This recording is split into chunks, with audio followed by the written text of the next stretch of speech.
All right, guys, welcome to the watering hole, where unfortunately here in Illinois, most of my watering holes are beginning to dry up, but that will be a conversation that we'll get to in a little bit.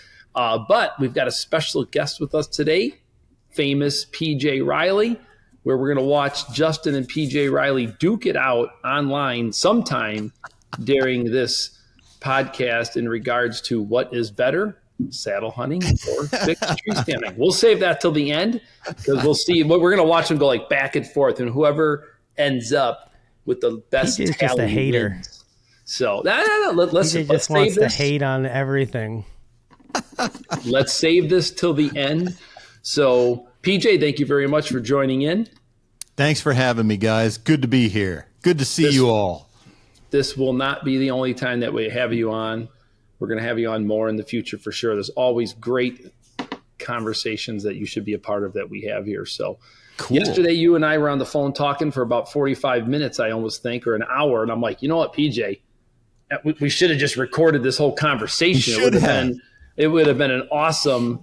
We probably had a few people that wouldn't like us out of that conversation, but it would have been a great podcast all by itself. And halfway through that conversation, we're like, listen, we just got to get you on the air. Let's talk about the season. And the one thing that we both talked about that I thought was pretty interesting and pretty cool, and I think is worth bringing up today, and it's one of the things like we like to do, at least we're trying to do with the water hole, is talk about where we are within the season, what's going on right this moment. And one thing is consistent with everybody that I talk to is the lack of sign that they're seeing in the woods. Now, listen, I'm sure someone's got some great signs somewhere, but collaboratively from the people that I've been talking to, and it was just interesting that you happened to call and you and I started talking yesterday, and I brought it up and you were like, Todd, what did you say? It's like, I'm in Pennsylvania, and what'd you say? There's no bucks around, but that's possible though, that there are no bucks around. I walked all over the place on Sunday, I think it was, looking for scrapes. I wanted to put my camera on a scrape. I couldn't find one. Rubs, nothing. I'm like, same thing. It was a super hot day, and I said, you know what? Forget this. I'm not going to hunt. I'm going to put some boots on the ground. I'm going to get out there. I grabbed my backpack, I grabbed my stealth cams, I loaded up, and I literally had a goal to deploy 3 cameras and find a new spot to hang and hunt and get ready to rock and roll. And 2.5 miles later, this is where that Garmin watch, I know he said he didn't like it, but this Garmin watch is freaking awesome. You know, you turn it on, you go, have hunt stand running.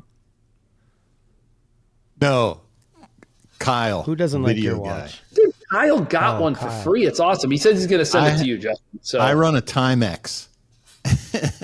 Listen, if you're not running one of these Garmin watches, I have a cell phone. You guys may have heard of them, but they do all of the things that you need, and I don't have to wear it on my wrist. Here's the thing, Justin. It's called backup. Kyle says he's it's called with you, redundancy. Justin, come on. We're in the IT space. Redundancy. What happens if you trip and fall? You break your phone. You got your watch, and you're going to be able to find your way back to your truck. This one doesn't break. I don't think there's anywhere in the state of Illinois I could go get lost in the woods and not be able to get back to my truck. So I'm not all that concerned about being lost in the woods. You got to think big picture, man. You know what? If you're in Wyoming, your guide gets hurt, you're hunting somewhere else. I'm not in Wyoming. I'm in Illinois. Dude, I'm just telling you, for those of you, I mean, look, dude, built-in light just in case you lose your flashlight. I mean, Phoenix 7 solar. I love this thing. Okay. Anyhow, yes. Listen, the point is, I don't know, I'll turn the flashlight off. The point is, everyone I'm talking to, they're just not seeing the scrapes this year. They're just not seeing the rubs. They're just not seeing the sign. After my 2.5 mile hike, man, I really in my brain was thinking like, I'm going to go in here. I'm going to go to all the spots where I haven't been. I'm going to find something, and I'm going to go back to the truck. I'm going to load up, and I'm going to get a new set hung, and I'm going to get these 3 cameras deployed on some scrapes so I can just start getting some new intel. I ended up back of the truck with all 3 trail cameras and nowhere to put my tree stand. Okay, that's actually a lie. I did find a sweet little saddle spot, and I am actually, as soon as this podcast is over, I'm going to head over there, and I'm going to hang a stand. So I guess that was a little bit of a lie, but it's only because of the fact that You said it was a saddle spot. You can't go hang a stand. No. It was a saddle, dude. It's a saddle. It was a real all over saddle. The place on me it's here. a real saddle, dude. Like a saddle where the deer are coming down. Topographical. Thank you, PJ. See, PJ, it's just going to be very helpful to have you around, in the future. Said I think it was a saddle spot. Literally what you said. It is a saddle spot. Verbatim. 5 years ago, that meant something that we all understood. Now, with the advent of people like Justin sitting in saddles, now you don't know what advent of people about. like me. Do you know what they call this, PJ, in cycling? Justin's a saddle sore. Yeah. Even Justin doesn't know what a saddle sore is. Okay. Anyhow, I am going to go hang a spot in this one. I am going to go hang a stand in this one spot for sure. But truthfully, it's only because of terrain features. It's not because I found a bunch of sign that I just think it's going to be a phenomenal spot. I need to get in a spot where my wind is just better compared to where I've been hunting. But it's just interesting because of the lack of sign from us living here in the Midwest, you being all the way in Pennsylvania and feeling the same way. And at the end of the day, I just think it's been so warm that these deer are repressed. They're doing a lot more movement at night. But you would think they would still be cranking up these scrapes. You think they would still be doing things. But honestly, I just think everything's being pushed later. So listen, I'm always an enthusiastic, upbeat guy. I'm always looking for the good stuff. So I'm just thinking this is going to be like a massive party. Like eventually this is just going to turn over and it's going to be a killer fall. And I think we're all going to get shots at big bucks. It's just going to be a matter of time here, but I think it's just going to be ramped up a lot faster. Has there ever been a year where it was just too hot for a rut at all? There just wasn't one. They just took a year off and said, the deer just like, we're not gonna breed this year. We're not gonna breed. Justin wanted to use a different word. I think the best lesson I learned there was 2 or 3 years ago, and I think I was texting Justin. I was texting somebody. I can't remember, and it was November the 7th. And you kind of get these dates in your brain. We're like, November 7th. I just want to be in the woods. I just want to hunt. Whatever, right? I've said that about Halloween and have missed every Halloween for like the last 20 years. I've yet to kill a deer on Halloween. I'm just a loser. I would have been better off doing all the Halloween stuff than messing around not killing deer. And it was hot. It was like 82 degrees. And I'm like, you know what? I just got to hang in there. And sure enough, man, they came. They were rutting. They were running. They were chasing. And I think that's where you just got to – I think at some point the calendar is the calendar. And, yeah, you can have hot weather. And there's no doubt. Historically, I think right now this is the second driest month in history that Illinois has recorded for being the driest. I mean, my water hole – on my one farm, I went and checked. It is bone dry. It's never been bone dry. Not only was my water hole bone dry, the creek that always flows through that place did not have a drip of water in it. I mean, it is just gone. So I think some of these bucks are just maybe dispersed closer to water. I have no idea. That's my opinion. Justin, you're shaking your head. I'll let you take it from there. Well, you were talking about rut. I mean, look at this. Look at the size of that. That is last cattle? week. Is that a cow? That is a fawn, tiny, and that is 1 week ago. Wow. So, well, yeah, but you're hunting those high fence places. That could happen, right? Do the math. Oh, weren't we? Are we free? Is this free range only podcast? Sorry. I think that deer was born either early September or late August. So yeah, do the math. It's like end of the year, into January breeding, something like that, right? Yeah. Who knew? Yeah, it'll happen. It could have been a fawn that came into estrus late. Right. So poor thing probably doesn't stand a chance out there. So my strategy is, so I know the woods that deer lives in. So I'm just going to count back. The fawn? That's going to be the doe, because it's with the doe. It can't even feed yet. So I'm going to go back, and that's going to be my target date. January 26th, I'm in the woods all day hunting that buck. All day sit. Is the season still open then? Doesn't really matter when you're a celebrity. You can buy your way out, PJ. You just buy your way right out of that stuff. In my area of PA, we go to the end of January. End of January. I didn't know that. I did not know that. So, Justin, you were shaking your head. What are you thinking, brother? I mean, what are you seeing? sign wise? It definitely seems like some of my scrape activity has been suppressed the last maybe week or so. I feel like, end of September, into the first week of October, man, they were hitting my scrapes pretty good. And I was getting a lot of deer on camera. I don't know what the hell's happened in the last week, but I have a couple scrape cameras that have pretty much just like, yeah, I mean, there's a buck here and there, but not like it was a week ago. And I know that particular piece of property has no water on it at all, anywhere, zero. So, I'm thinking in a lot of cases, these deer probably have moved more towards where there's water at, because there's kind of food everywhere still right now. There's still a lot of acorns, a lot of browse. There's ag fields everywhere. It's Illinois, right? So, I mean, they don't have any shortage of food. All my food plots just look like absolute hell. Like there's nothing left, and never grew, and what did grow is pretty much all died at this point. Like it's terrible out there. So, yeah, I mean, I'm definitely seeing the same thing. I mean, I have one scrape that's getting hit pretty regularly, but it's here at home and it's pretty close to a pond.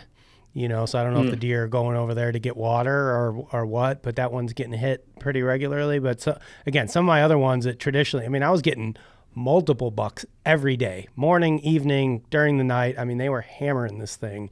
And the last week, I'm starting to be like, dude, is my camera working? But it is, because I mean, it's getting a deer here and a deer there, but not like it was. Is this the picture I think this is the one you shared with me, right? This one here. That's the buck you were talking about? Yeah, for sure. Yes. That's the one. I call him Todd.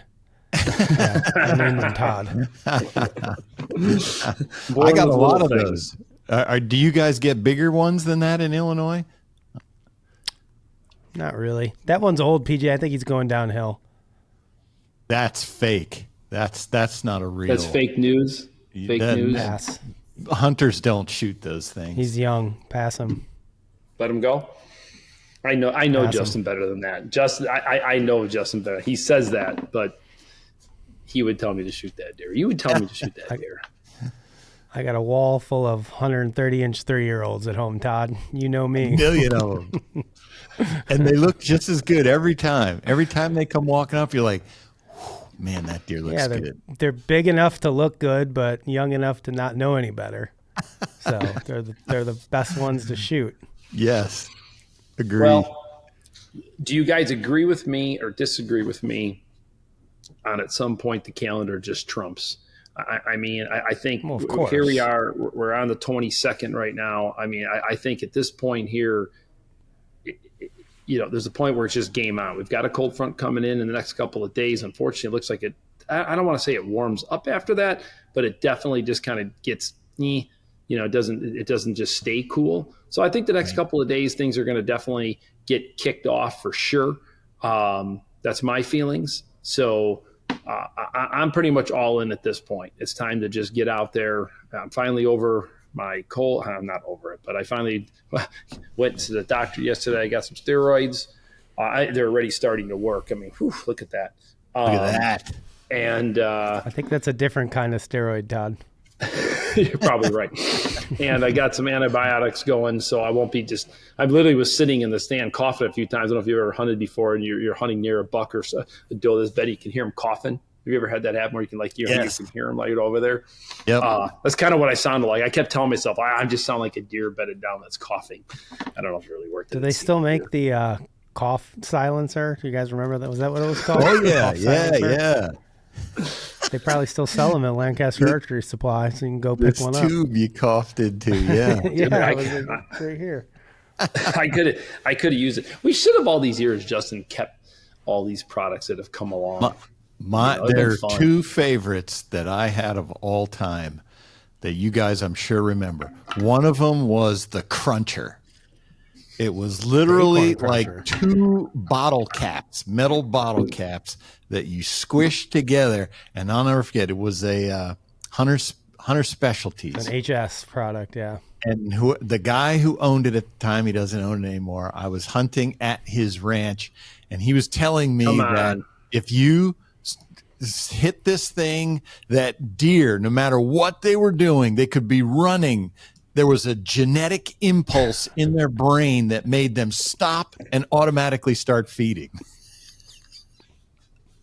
Is this for real? We tapped into their neuro logical system.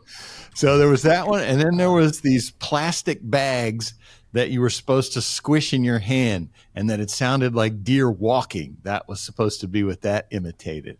They were like cellophane bags, and I was like, "Yeah, I think I'm good." What was your favorite, Justin? You've always had a favorite, Justin. Come on. There was one for a while that I think the guy came on our forum and posted about it. This to this day is still my favorite one. It's called the Nod Stopper, and it was like a band that you wore around your head, and on the back of it had like a little piece that came off with like a ball on it, and then there was an attachment to the tree that was the socket. Okay, so it was like a bracket that you attached to the tree. So if you wanted to doze off in the stand, you would click into it, and it would hold your head like upright so you weren't like this. And it was called the Nod Stopper, so you wouldn't nod off and fall out of your tree. I swear to God. Come on. It's a real product. I swear to you. Oh my! There was that one, and then there's the Deer View mirror, which was an all-time favorite. Right? Yeah. The rear view mirror that you mounted in your tree so you could see what was going on behind you. Yes. Like those were two of my all-time favorites. Love it. Do you remember, Todd, the carbon fiber mask that you used to wear, the Smoochy? Listen, I like the that Smoochy product. I hope I don't get lung cancer from it, but I like the Smoochy. The Smoochy wasn't bad, dude. I like that. It was like you were in a pandemic before the pandemic. You're just ahead of your time, Todd. I wonder if we can find that old video, because I remember you shot a deer. Yeah, it was like a COVID mask, just a paper mask, but it had activated carbon in it. Gotcha. And you would use a new one. It was disposable. You'd use a new one on every hunt, so it just covered your mouth to stop your breath. Dude, you could use your camouflage. That guy made his $10 million, and then he got out and he bolted. I remember one of the guys. There's people still looking for the camouflage, bro. I'm telling you right now. Well, I remember on the Smoochy Mask. I remember Josh Ward on our team, who is a law enforcement officer, said that they have those masks and that they use them on like crime scenes where like somebody's died in their house and nobody found them for a while and it like doesn't smell great. Right. They use those with the activated carbon. They put them on and you can't smell, and because it absorbs that smell. So he's like, "Yeah, I already have those things. They're just not camouflage." We need them. We need them for our ICS bathroom. Is what we need. Holy moly! It's time to go in there. That camouflage. That stuff tasted awful. Dude, there was the honey. The honey. The original one was like chewing on a pine cone. Yes. But then they came out with the honey alfalfa flavor. Yes. That one was pretty good. Alfalfa. The thing that had alfalfa, that was horrible. No, that one wasn't bad. You're wrong, I could get down on some camouflage. That was the greatest ever, dude. I would eat that stuff that was going out of style. What was in it? It was we probably don't want to know the chemicals. Not chloroform. Chlorophyll. Yeah. Do you remember there was like somebody else made a pill that you would take, a chlorophyll pill that was supposed to like stop you from producing body odor or something like that? Yes. Dude, that stuff messed up your insides. I tried it. So you took it. I tried it. You think? I was not right. My poop smelled like a pine cone. That was bad. I've always maintained that there's all these, we've seen so many bad ideas for products come out over the history of hunting. I've always just said, like, all the people surrounding those with the bad ideas have done them a great disservice by not just being honest and telling them this is a bad idea, right? How many people have like mortgaged their house and taken their retirement to like put into some product where you're just like, this is an absolutely terrible idea. Somebody needs to tell you, because everybody knows it's a bad idea, but they're all just afraid to say anything because they're all, we want to be supportive. Oh, yeah, follow your dream, Johnny. What do you think of this? Yeah, this is Yeah. And they're like, hey, check out this product I made. Where you're like, who the hell is going to buy this thing I ever saw. But nobody wants to tell them. It's like the person that has BO and nobody wants to tell them. It's like somebody just has to be the one to do it. I know it. We've allowed this to happen for far too long. We did this to ourselves. It's our own fault. We brought this on ourselves. We brought the nod stopper on ourselves. Dude, how about the mannequins? How about the mannequins that you could blow up and put in Oh, your tree yeah. stand? Dude. The fake people you would put in your tree stand.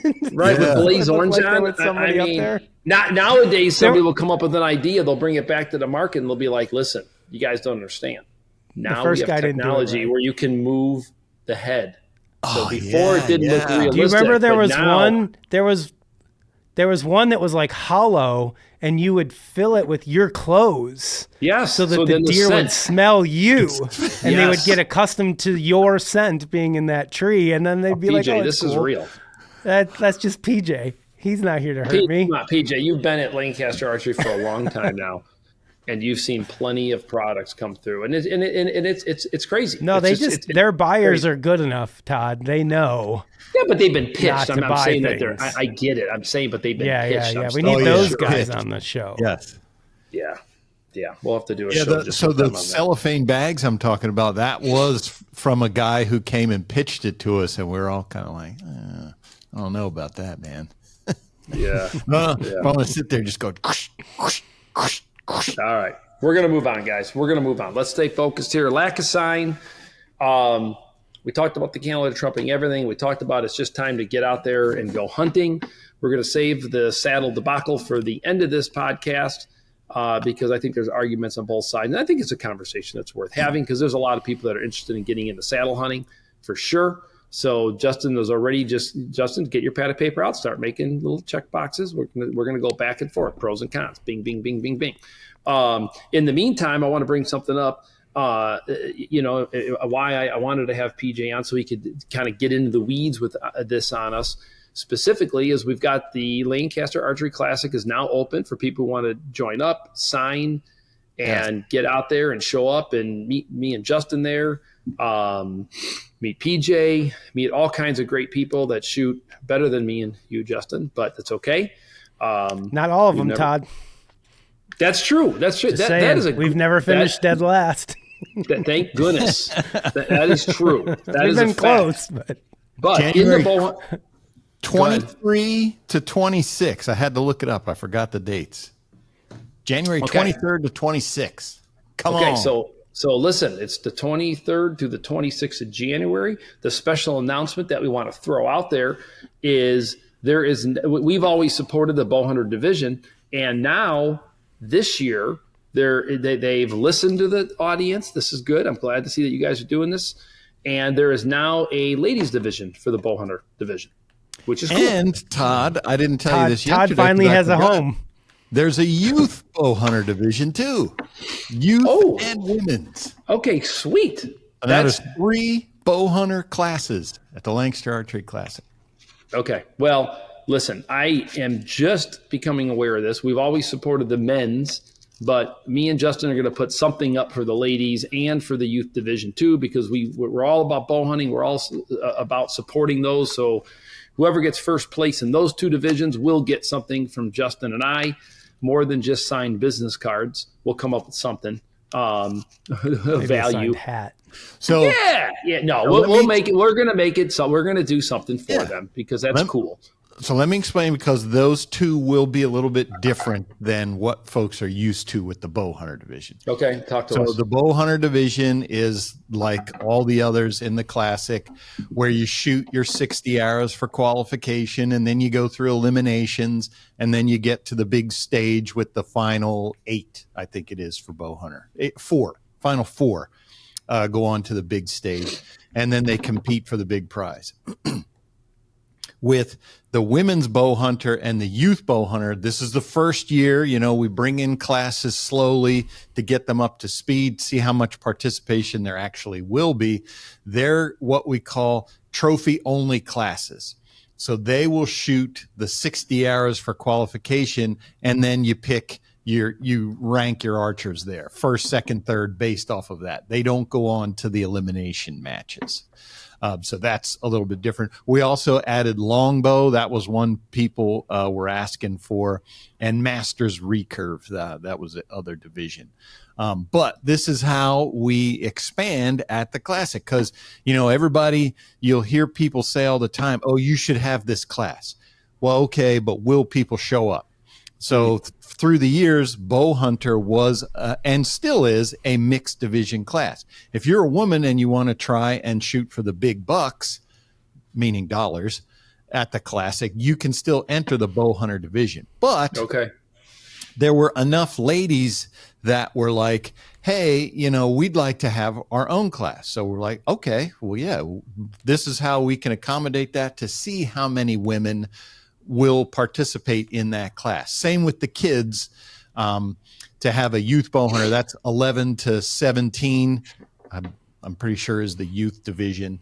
And because then they would have had to compete against you guys. You guys, I know Justin, he likes going out there and schooling these little kids and stuff like that. But dude, the kid that won Bowhunter last year kicked everyone's ass. He was like 16. Dude. Yes, exactly. We had our own Zach Prue. I think he was like 16 or 17 when he won it all. Do you know what? The biggest thing that I'm worried about this year is last year I was lucky enough to squeak Justin out. And the only reason why I beat Justin last year is because I was able to pay somebody to knock his bow over. I don't know how much I'm going to have to pay to get someone to knock his bow over this year to throw him off. I can tell you that right now. Like, I'm going to have to figure I'm not setting it down on the ground this year. I'm going to use the ATA. The ATA's top new product where I mount that thing on my back and I can throw the bow back there or whatever, because it was the best product of the ATA. No, it wasn't the bow spider. It was another thing that somebody came out with. Similar, but yeah. So well, I'm anyway, yeah, youth and women's bow hunter are new this year. I did check today. Registration only opened, I think, 2 weeks ago. We got 6 in the youth already, 4 women.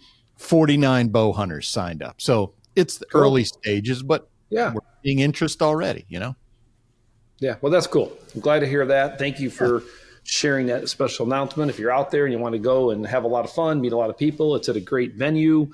And most importantly, when you're there, even if you don't shoot that great or don't win, you can always have one of those whoopie pies, man. Like, it's definitely something we look forward to every single year, despite whatever diet plan I'm on or weight loss I'm trying to work on, which is not very much.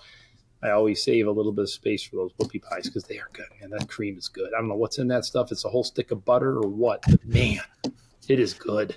Do you just eat the black ones, or have you had the pumpkin whoopie pies? We sample all whoopie pies, PJ. Gotcha. The ones at the Spooky Nuke, the oatmeal cream one, there's nothing better. Oh, yeah, that is a good one. Yeah, but That's Justin, the what about your friend that you've met, man? Give the guy a shout out. I mean, there's 2 things I always look forward to. Well, last year that one guy from Canada brought us maple syrup. That was kind of cool. I still have it. He said he's bringing some more for us. He commented on our video. Yeah, we need to get him. Make sure, hey, bring enough. I forget his name. Bring enough. Not for PJ. That was very popular in my house. Yes. But we also, Justin, who's the fella that always brings us the homemade whoopie pies? Are those homemade, or is he buying those from somebody? He goes and buys them from a bakery for us, but they have alcohol in them. Oh, whoa! Those are super special. Yeah, you did not tell me that. Just saying. It's probably he didn't get those from the Amish stand, then. Okay. No, probably not. Okay. Well. Yeah, so register now, LancasterArcheryClassic.com. You can go there, see all the information about what's involved, register. When do I need to start practicing for this? Like a week before, generally? Yesterday. Is that pretty good? Yes. Yesterday, you needed to start. So I'm late is what you're telling me. I'm late. All right, fair enough. All right. My goal this year is to practice a little bit more than I did last year. Probably would be beneficial. We got this, Justin. We're gonna get the lane set up in the warehouse. Dude, we got this. We got this. And listen, let the best man win. so that you guys know, we appreciate you guys coming out and all you guys do to promote that, but just to come out and participate too. People sitting at home, I've done it, so I know that's not easy. It's terrifying to go out there and shoot on that line. If you don't do it all the time, which I don't, you guys don't, that's not, no, you're not, you say, come out, have fun. It takes some. It's fun when it's over. There's no doubt. It is. We're going to make Ben do it this year, Justin, for sure. We got to make Ben do it for sure. So Ben will be shooting with us.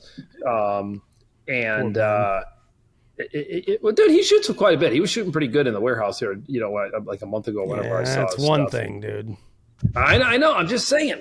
I shoot pretty good out here too. Usually, it's a whole different story when you get in that building and they go, "This end is for scoring," and then that's it. It's all over. That's it. Those are the worst words you can hear in archery. Yes. Yeah. It's stressful, but I tell you what made it really good for me last year. The people I was shooting with, man, they were just nice. Like, I just met some nice people, and I got to tell you, there was one girl, and gosh darn it, I forgot her name. I'm a loser. And she was just nice. There was two of them, actually. I think the one girl was from Argentina or Mexico, or I forgot where she was from, but, I mean, she came a long way. Yeah. And they were just nice. I mean, if you guys can make sure you pair me up with a couple of nice people. Nice people. If you wouldn't mind doing that. Do they, is that part of the registration process? Well, they weren't stuffy. They were cool, man. Are you nice or not? Hey, listen. I think we've always been around some pretty cool people. We've met a lot. What's cool for me is going. I've met people from Guyana, from Mongolia. I mean, all over the world. They come to this tournament, and it's unbelievable. I think it's fun to see the same people every year that you get to kind of know. You're like, hey, how's it going? It's like, I met you however many years ago. We shot together on the same bale, and they always stop by our little booth and say hello or whatever. And it's cool because it's like a little community of the target archers. Yeah, yeah. And we get to pretend that we're one of them for a weekend. It's a short into the community. Plug for you guys, for those bow hunters out there, you guys do add a nice contingency on top of the bow hunter purse. And I've checked around, and I think if you're a bow hunter, the Lancaster Archery Classic is where you can win the most money. And that's because, in part, to the contingency you offer, the money that we pay. So, I mean, that's definitely appreciated. I'm sure those guys who win it, they sure love. They do. They always come up and say something to us, so they appreciate it, and I think it's cool. I mean, listen, it is not easy. It is next level. There's no doubt. I mean, never pretend. I mean, I am kind of I am a competitive person. I prefer to be competitive at things that I'm good at than things that I'm not as good at. But Justin and I always have fun with each other and kind of make it a competition against each other. And it's a good time. You do meet a lot of nice people. You do get to see a lot of people. You get to see a lot of archery rigs. I mean, a lot of stuff set up. I mean, you can kind of walk along and look at everyone's bow. Don't touch anyone's bow, but you can look at everyone's bow and all their setups and what they're using. And that's cool. For sure. Yeah. I mean, you do get to see a lot of stuff. And like you said, you do get to meet a lot of different people, and it's at a great place. And worst case scenario, the whoopie pies are great. So it's all good stuff. All right. Moving off of the classic. Yes. I'm going to throw one more little thing in here. I was thinking about this the other day. I'm kind of cranky with myself. And this is more for anybody that's younger listening to this. I wish I would have done this. Did you guys at all keep any statistics? Like, I'm so irritated. This is such an old person thing to say, but I wish I would have kept statistics on the deer that I harvested, when I harvested them, the dates I harvested them. Just simple, man. Like, just simple. And nowadays it's easier than ever with like Google Drive and having a little spreadsheet and just being like, hey, you know what? It was November 7th.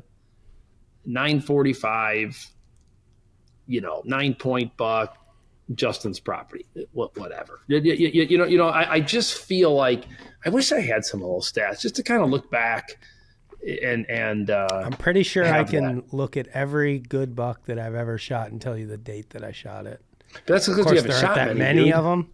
I know, that's what I'm saying. There's only like a handful of them. If I'm Todd and I've got 60, it's a little harder to remember. But I promise you, I could walk through my basement and look at every mount and every skull on my wall and tell you the date that I shot the deer. So I have my Pennsylvania deer. I write down on them or on the plaque or however they exist. I write the date I shot them, what I shot them with, and where I shot them. You do, huh? Yeah. I have that. So I'm the only. Okay, well, Justin's got a killer memory, so clearly I'm going to need some dementia help at some point with some stuff. But why do you want this? Do you think it would help you with something, or you just want it for nostalgia purposes? I think both. I just think both. I just, statistically to add up your own stats and be like, okay, listen, the average for me is between these dates, and generally it's been south winds have been my best. We all know when it's going to be. It's like I've killed most of my deer, the last week in October or the first 10 days of November. Go figure. Like, amazing. 7, 8, 9 for me. November 7, 8, 9. Like, I don't think we need to keep track of it to know when it's the right time. Okay. Well, I'm just saying, if you're younger, I think you should keep track of it, or do like PJs do. Listen, the old days you would print a photo, right? Like I would print a photo, and there was a time when I would write on the back of the photo, and that's what you did, and you had that, and that was cool.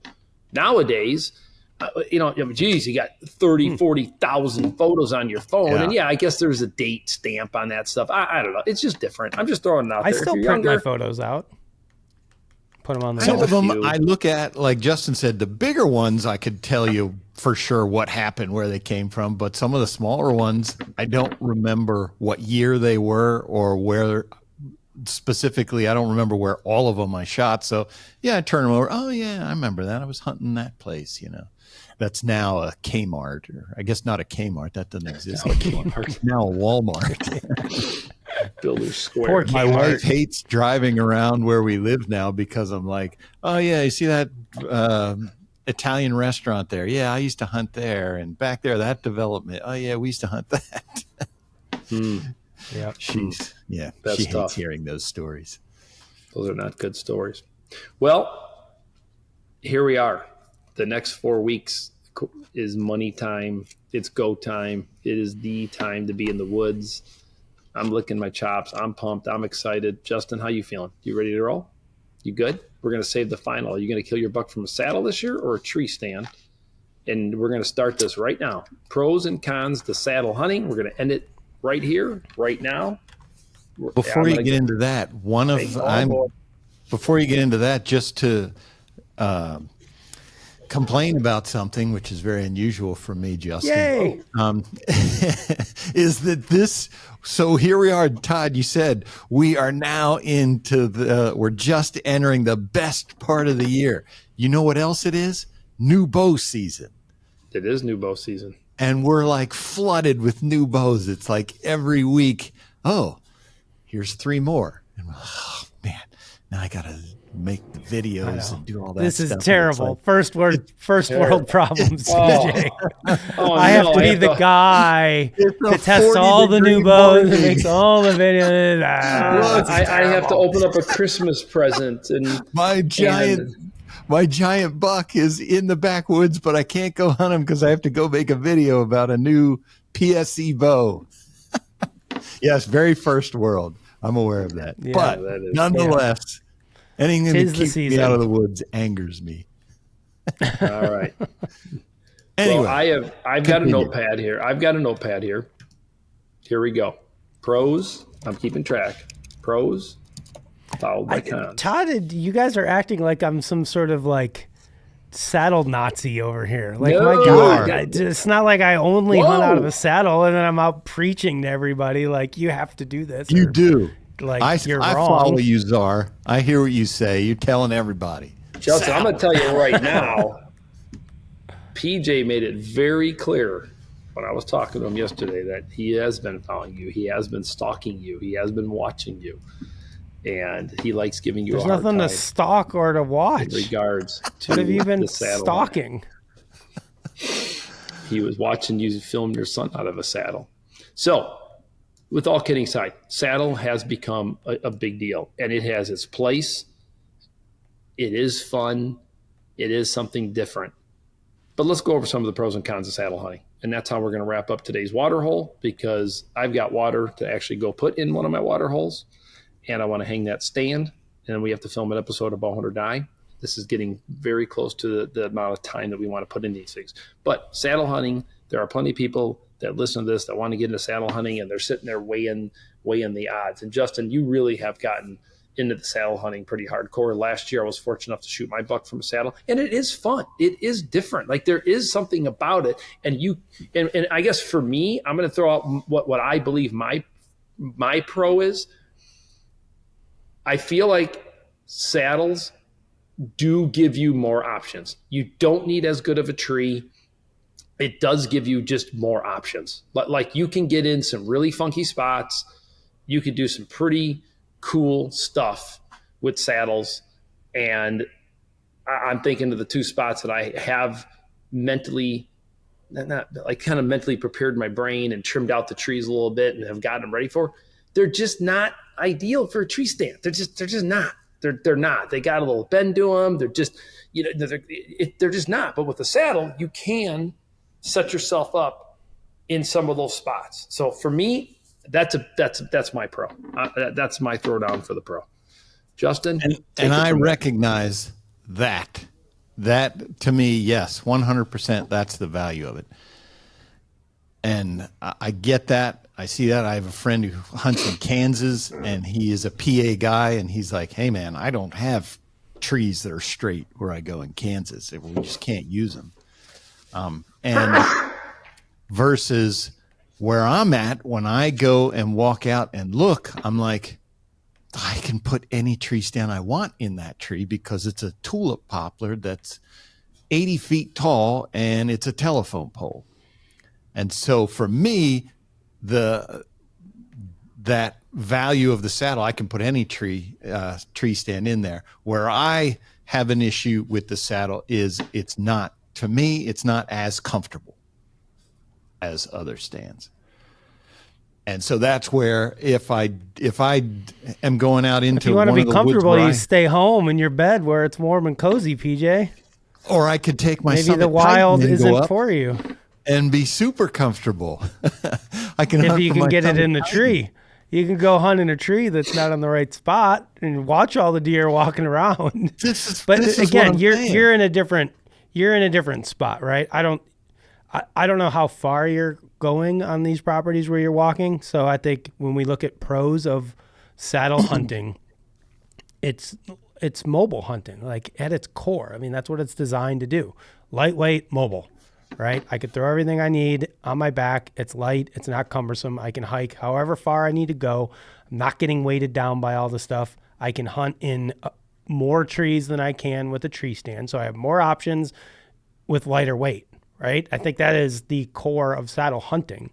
If you don't have those needs, then maybe there's not as big of a reason to use a saddle, right? If I'm not going very far, I've got very straight trees, yes. Okay. I mean, you could still do it if you wanted to, but a climber for a lot of guys still works.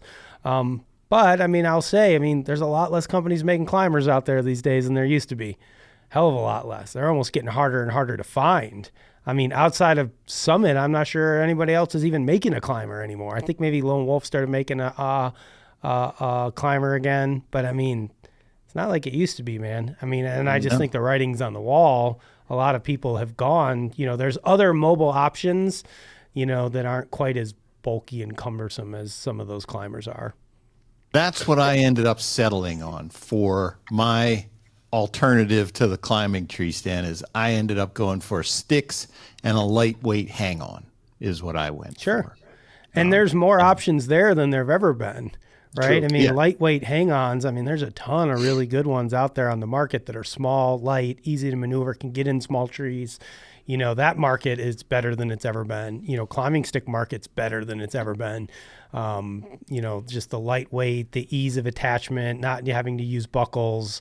all these accessories and aiders that are out there to allow you to climb with fewer sticks or shorter sticks that aren't so cumbersome to carry through the brush. Like mobile hunting has got more freaking gadgets and gizmos than it's ever had in the history. I mean, back in the day when we started doing it, Todd, you grabbed a Lone Wolf Alpha and 4 32-inch climbing sticks and got after it, and that combo in and of itself was over 20 pounds. And that was considered lightweight because I think they were 2.5 pounds per stick and about 10 or 11 pounds for that stand. Maybe you get an assault, so you had an assault and 4 sticks, but you're still right around 20 pounds. I mean, some of that Lone Wolf custom gear. I mean, they've got some really lightweight stuff. But I'm just talking about when we started mobile hunting compared to where it is today. Oh yeah. And I mean, do you remember those API tree stands? Holy cow, API! They were super light though. Yeah, that's they were one thing I'm just saying, do you remember those things? Loggy Bayou. Aircraft aluminum, they made noise. And Justin, I do at the end of this podcast want to make sure that, have Brandon list all your stuff, because I will say, like paying attention to Justin the other day, he was in the saddle and I don't know what he sent me or how we even got in the conversation, because Justin's die hard with this stuff, man. He is. I give him credit. I like my tractors and my food plot stuff and getting anal with some of those kind of things. But when it comes to saddle hunting, dude, he's die hard. He had this little 3D. I don't even know where he got it from. He'll say it in a second here. But I do have a problem standing up right now. I have a problem where it does kind of hurt.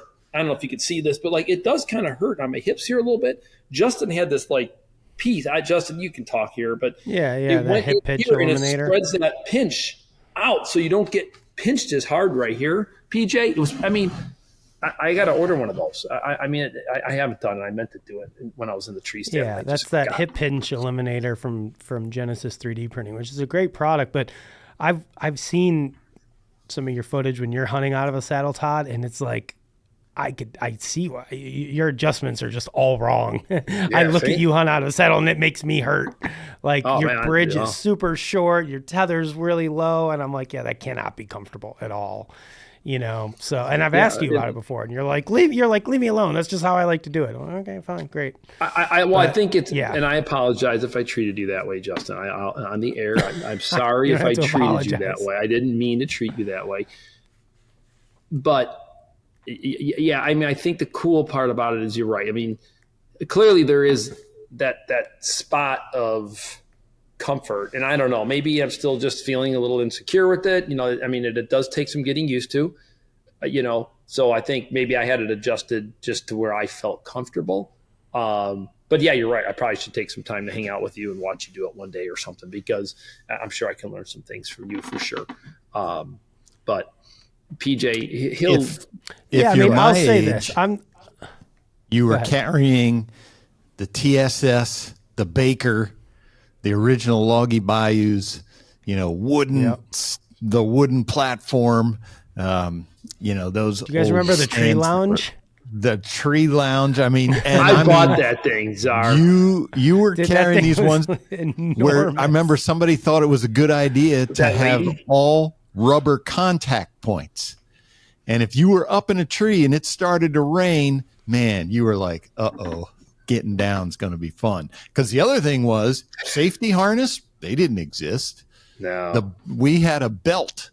That's what we wore. And you didn't wear it all the way up. You got up, hooked your belt to the tree.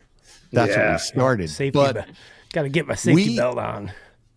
But I hear people talking about, I'll never forget, I heard this argument at ATA the one year, between these two guys, young guys, of course, who were saying, this tree stand, it weighs 19 ounces. Yeah, but that other one over there, it's 16 ounces. And I'm thinking, come on.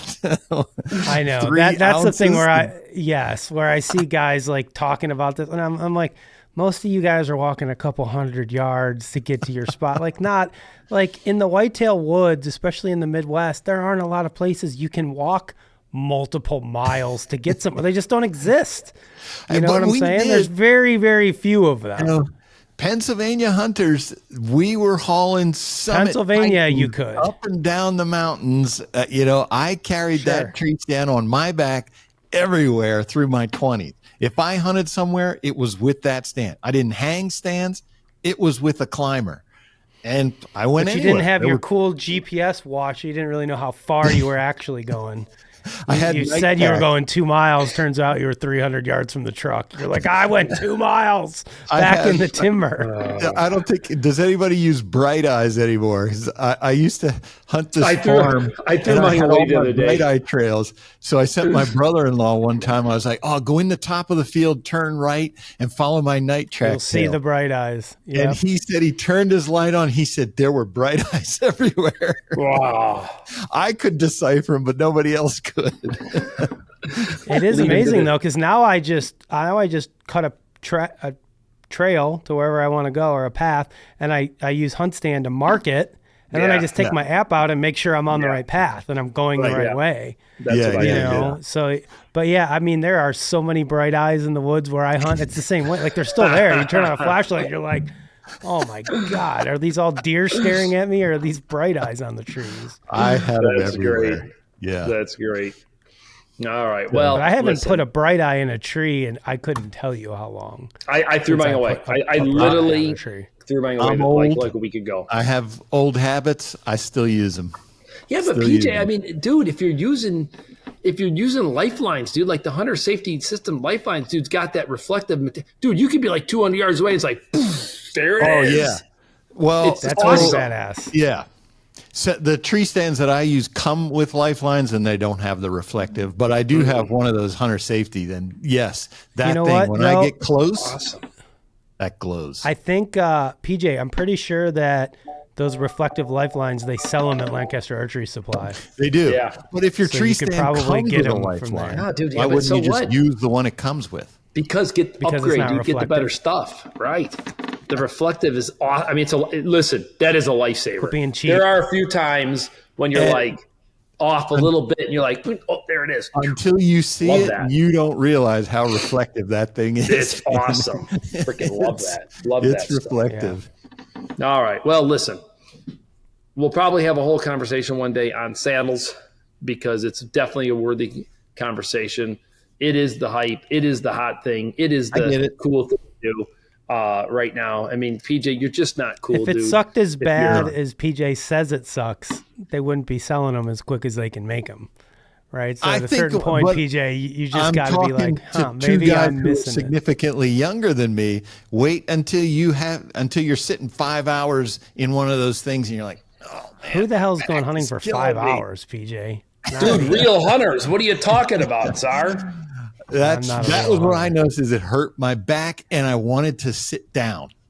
I get it. You can sit, put your knees into the tree and turn sideways. Not the same once you're 55, I'm going to say. You get over that number, things start to be different. Dude, after this back surgery, I'm 55. I'm saying 52 right now. I mean, it's okay. Well, listen, guys. You don't realize. It's deer time. Get out there, hunt. It's go time, baby. Doesn't matter if you're in a saddle. Doesn't matter if you're in a tree stand. Get out there, have fun. But you're only hunting if you're not sitting in one of those redneck blinds. Ooh, did I just say that? It's just fun to be in a tree. Get in a tree, have fun. There's just nothing better than it. I don't care what anybody says. It is my favorite thing in the hunting world. From the ground. I agree. Dude, that's cool too. That's cool too. That's cool too. Get out there, hunt, have fun. This is the best time the next 30, 40 days. So get out there and hunt, guys. I know I'm going to be. So good luck, everybody.